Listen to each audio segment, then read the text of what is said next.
Charts అని కార్యక్రమం నిర్వహించినట్టుగా విదేశాంగ సమీక్షలో మంత్రి లోకేష్ చెప్పినట్టుగా తెలుస్తుంది. వీబీజీ రామ్జీ అనంత నుంచే మన దగ్గర శ్రీకారం చుట్టనున్న కేంద్ర ప్రభుత్వం మంత్రి శివరాజ్ సింగ్ చౌహాన్ చేతుల మీదుగా జూలై 1న ప్రారంభం. ఉప ముఖ్యమంత్రి పవన్ కళ్యాణ్ వెల్లడి. ధృవీకరించిన శివరాజ్ సింగ్ ఢిల్లీలో 3 కేంద్ర మంత్రులతో పవన్ భేటీ. గోదావరి ప్రక్షాళన, గ్రేట్ గ్రీన్ వాల్ ఏర్పాటుకు సహకరించాలని వినతి. ఇక కేంద్ర మంత్రి శివరాజ్ సింగ్ చౌహాన్ తోటి నిన్న AP deputy CM Pawan Kalyan ఢిల్లీలోనైతే భేటీ అయ్యారు. అనంత ఏదైతే వీబీజీ రామ్జీ అనంత నుంచే ప్రారంభం కానున్నట్టుగానైతే ఆయన చెప్పినట్టుగా తెలిసింది. దాన్ని మంత్రి శివరాజ్ సింగ్ చౌహాన్ కూడా ధృవీకరించినట్టుగానైతే తెలుస్తుంది. శివరాజ్ సింగ్ చౌహాన్ చేతుల మీదుగా జూలై 1న అయితే ప్రారంభం కానుంది. ఇక గోదావరి ప్రక్షాళన, గ్రేట్ గ్రీన్ వాల్ ఏర్పాటుకు సహకరించాలని ఆయన రిక్వెస్ట్ చేసినట్టుగా తెలుస్తుంది. నిన్న ఢిల్లీలో 3 కేంద్రాలతో ఈ పవన్ భేటీ నిర్వహించినట్టుగా తెలుస్తుంది.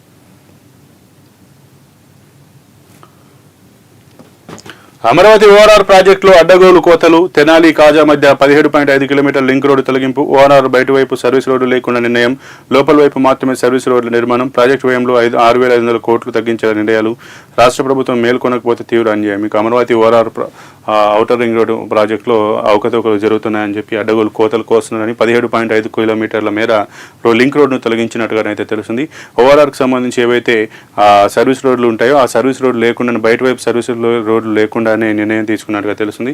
లోపల వైపు మాత్రమే సర్వీస్ రోడ్లు ఉండేలాగా నిర్మాణం చేస్తున్నట్టుగా తెలుస్తుంది. ప్రాజెక్టు వ్యయంలో 6,500 కోట్ల రూపాయలు తగ్గించాల నిర్ణయాలు అయితే తీసుకున్నట్టుగా తెలుస్తుంది.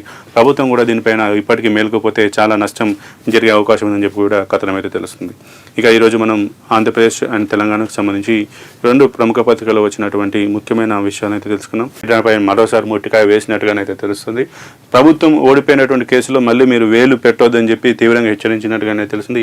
అధికారులు చట్టానికి, కోర్టు తీర్పులకు అతీతులు కారని చెప్పినట్టుగా మున్సిపల్ చట్టం, మున్సిపల్ జీవో 191కి లోబడే మీరు ఉండాల్సిందేనని చెప్పి హైకోర్టు అయితే హెచ్చరించినట్టుగా తెలుస్తుంది.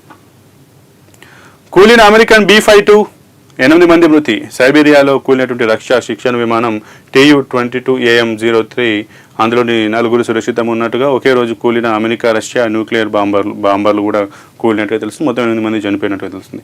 నిర్లక్ష్యానికి తల్లి బిడ్డ బలి. వైద్యులు లేకపోవడంతో కాన్పు చేసిన నర్సు, పురిట్లోని శిశువు మృతి. రక్తస్రావంతో తల్లి. భద్రాద్రి జిల్లాలో ఘటన. నిర్లక్ష్యంతో తల్లి బిడ్డ మృతి చెందినటువంటి పరిస్థితి కనబడుతుంది. ఎందుకంటే ఇప్పటికి కూడా ఆ యొక్క ఏజెన్సీ ఏరియాలో ఇప్పటికి కూడా డాక్టర్లు అయితే అందుబాటులో లేని పరిస్థితి. ప్రభుత్వ ఆసుపత్రుల్లో డాక్టర్లు లేకపోవడంతో ఒక తల్లికి నర్సే కాన్పు చేయడంతో ఆ బిడ్డ పురిట్లోనే చనిపోగా తల్లి తీవ్ర రక్తస్రావంతో మరణించినట్టుగా తెలుస్తుంది. ఇరాన్కు డబ్బులేమీ ఇవ్వట్లేదు. శాంతి ఒప్పందంలో భాగంగా డబ్బులు ఇస్తామన్న వార్తలు అబద్ధం. ఇజ్రాయెల్ తీరు నచ్చలే. అవసరానికి మించి లెబనాన్పై దాడి. నేను లేకపోతే ఇజ్రాయెల్ ఉండేది కాదు డొనాల్డ్ ట్రంప్. లెబనాన్ నుంచి ఇజ్రాయెల్ వైదొలగకపోతే యుద్ధం ముగిసినట్టు కాదు ఇరాన్ స్పష్టీకరణ. శాంతి ఒప్పందం నేపథ్యంలో $80 దిగువకు క్రూడ్. హర్మోజును దాటిన ఇరాన్ నౌకలు. తాత్కాలిక శాంతి ఒప్పందం నేపథ్యంలో గల్ఫ్ ఆఫ్ ఒమాన్ ప్రాంతంలో అమెరికా దిగ్బంధనాన్ని సడలించింది. దీంతో మంగళవారం ఇరాన్కు చెందిన 3 భారీ చమురు ట్యాంకర్ నౌకలు, 2 సరుకు రవాణా నౌకలు అరేబియా సముద్రంలోకి ప్రవేశించాయి. ఇరాన్కు డబ్బులేమి ఇవ్వట్లేదు అని చెప్పి డొనాల్డ్ ట్రంప్ అయితే చెప్పినట్టు తెలిసింది. ఏదైతే ఇరాన్ అమెరికా ఒప్పందానికి సంబంధించి ఇరాన్కి డబ్బులు ఇస్తున్నారు అని చెప్పి ఏదైతే వార్తలు వచ్చాయో వాటిని ట్రంప్ ఖండించినట్టుగా తెలుస్తుంది. కాకపోతే ఇజ్రాయెల్ తీరు మాకు నచ్చలేదు, అవసరానికి మించి లెబనాన్ పైన దాడి చేశారని చెప్పినట్టుగా తెలుస్తుంది. నేను లేకపోతే ఇజ్రాయెల్ ఉండేది కాదని చెప్పి డొనాల్డ్ ట్రంప్ చెప్పినట్టుగా తెలుస్తుంది. ఇక లెబనాన్ నుంచి ఇజ్రాయెల్ కనుక వెళ్ళకపోతే ఈ యుద్ధం ముగిసినట్టు కాదని ఇరాన్ కూడా చెప్పినట్టుగా తెలుస్తుంది. ఇక హార్మోజ్ జలసంధికి సంబంధించి ఏదైతే అమెరికా ప్రాంతంలో ఏదైతే ప్రాంతాన్ని దిగ్బంధనం చేసిందో ఆ దిగ్బంధనాన్ని అమెరికా రిలీజ్ చేయడంతో ఇరాన్కి సంబంధించిన 3 సరుకు రవాణా నౌకలు కూడా ఇరాన్కి చెందిన వెళ్ళినట్టుగానే తెలుస్తుంది. ఇవి ఆంధ్రజ్యోతి పేపర్లో ఉన్న వార్తలు. ఇక ఈనాడు ఆంధ్రప్రదేశ్ సంబంధించి ఎటువంటి కథనాలు వచ్చాయో చూద్దాం. గమ్యస్థానంగా ఏపీని ఎంచుకోండి. ఒక పారిశ్రామికవేత్త, ఒక ప్రాజెక్టు ప్రతిపాదనతో రండి. నవంబర్ 12, 13 తేదీల విశాఖలో భాగస్వామ్య సదస్సు. రాష్ట్రంలోని పెట్టుబడులు సురక్షితం.